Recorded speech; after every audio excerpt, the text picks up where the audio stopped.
Ninapenda kukukaribisha tena katika YouTube channel yangu inayojulikana kama Tom Kavishe Gospel TV.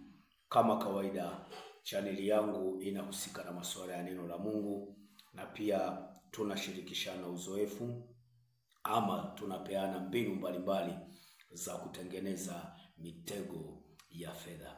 Karibu tuendelee kujifunza. Hapa tunaendelea kufanya usafi wa bwawa letu hapa. Hawa ni jamaa kambale hawa. Nafanya usafi wa kutoa maji machafu na kuweka maji masafi.